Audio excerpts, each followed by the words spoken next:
Hi everybody, I wanted to talk to you today about the collage assignment, the digital collage assignment. I thought it would be helpful to maybe show you a few examples of what I'm talking about when I mean digital collage. The big difference between this assignment and other assignments that may be photorealistic is that you are freed from having to put a representational image together. So it can be really what you would see in a traditional collage, like non-photoshopped collage, where you cut and paste elements together. You put them on a canvas or a page. So that's what we're doing here, but we're just simply using Photoshop. So you can still use the same kind of techniques. You can scan things in, you can scan paper, patterns, whatever is in your imagination. You can still scan those things in or photograph them and bring them into Photoshop and then just stack them together as layers. So I pulled a few examples to show you about digital collage. This is an image here. I got a couple student examples to show you, but this is not one of them. But I thought this was like an interesting way that they took a historical photograph, maybe like Library of Congress or something like that, which is a great resource, by the way. They brought it into Photoshop and they used Photoshop brushes, perhaps scanned elements, and just a lot of things to bring a lot of life and color to an old, very traditional black and white photograph. Similar thing here. This certainly looks very old school collage, right? But it's actually brought together using layers within Photoshop, and it's collaged together, although everything was most certainly scanned to bring into this image in this collage. Similar one here. If you have family photos that you want to use, like old family photos, this is a great project for that. People have scanned in old family photos or taken pictures of them and brought them in, cut them and paste them, and made really interesting, unique collages, very artistic, not your typical collages that you would see. And they can actually turn into gifts for family members. So that's something I want you to consider if you're unsure about the subject matter that you want to approach. This one is made up of no photographic elements at all, but they took old drawings and paintings. It looks like Hieronymus Bosch painting there coming out of the head. And that's certainly something you can do as well. In fact, you're open to not using photographs at all if you have a more graphic sort of illustrational approach in mind. I am 100% okay with that. I think this piece is really interesting, and I like how it has a big impact. Okay, so this is actually a student project. A student named Lacey made this for me several years ago, and she did just what I'm talking about, where she scanned in some old photographs, old family photographs on the farm, and she got really sort of impressionistic and a little bit strange with the way that she's layered it and blended it together. Has sort of a dream-like quality to it. I mean, if you investigate the image, she's added in all sorts of things, like the birds hanging on there on the left, and it's sort of a Gothic, Southern Gothic image if you take it all in that way. Very experimental.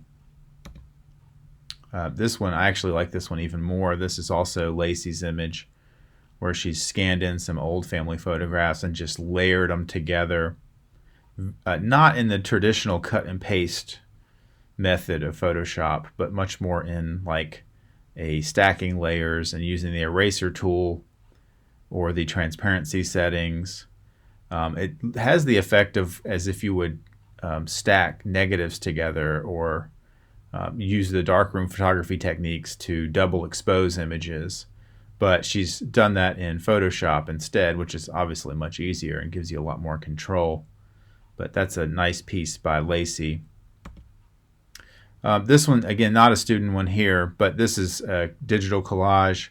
I like the way that the artist used a photograph, maybe kind of looks like a magazine image, and they've used a lot of the cutting tools, and then they've pasted in these botanical illustrations and mixed it all together in a really sort of unusual and odd way.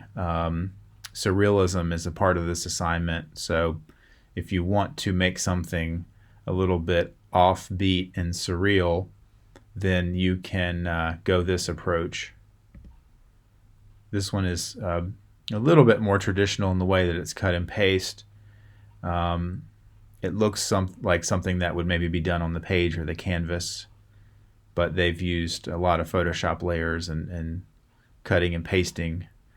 You can mix in elements like this, old sculptures and patterns and any sort of design. Looks like they've got some musical instruments in there. Kind of a really interesting, effective little piece. It'd be nice to see this one blown up real big and printed. Oh, let me went ahead of myself a little bit there. Let's see if we can go back. Okay, this is a really nice piece by a previous student of mine named Tyler. And Tyler scanned in some old family photographs, and he included this element that he actually took. So that's Tyler under the hood with the old-timey photograph in the frame. So I really like how he's merged together the old photo with the new, and that top layer there that you can see, that's actually him. He just sepia toned it and mixed it in with the collaged background. And he sort of has this theme of past and present mixed together, and that was the theme of his assignment. And you can see he updated it to what would be, probably the film that we had for many, many years before things went digital. So he's scanned in these 35 millimeter, I guess that's probably contact sheets, and then he's taken a digital photo and used the film camera. And then there was a third piece that I don't have to show you where he incorporated himself holding a digital camera with pixels, and it sort of represented the modern version of that. But that's another approach to collage. It's not supposed to be photorealistic. It's bringing in, photos that he took, but also scanned elements or photographed elements. So when I say photographed, what I mean is like you can take out collage elements like book pages or patterns or anything, old photos, and then just take a picture of it. So it's a picture of a picture in some cases, and then you can bring that into Photoshop that way. We also have flatbed scanners that you can use, but those are a little bit more cumbersome. So sometimes just taking an image or a pattern or a book element out in the sunlight, getting a real nice even photograph with no shadows cast on it, that can be just as good as using the scanner, to be honest. Here's another image that I think's kind of a nice one. It's not a student work. It's just an image that I found. Sort of that traditional collage technique, but used in Photoshop. Okay, here's another one. Sort of Alice in Wonderland theme, I think we've got going on here. Lots of different layering and elements that are brought together, sort of surreal and kind of funny. I think that's all the examples that I've got to show you. I hope that gives you an avenue to go down, and it'll, at the very least, give you a little bit of an inspiration. I hope you can have some fun with this project, and that you can find something that interests you. You're very open to many different things. You can go in the pop culture direction, the surreal, the using family photographs. You can be very strange and offbeat with your collage, or you can go a more traditional route. If you have any questions, feel free to reach out to me. I would love to hear what you're thinking, or if you have any Photoshop issues, just let me know, and I'm always willing to get back to you as soon as I can. Thanks so much, guys.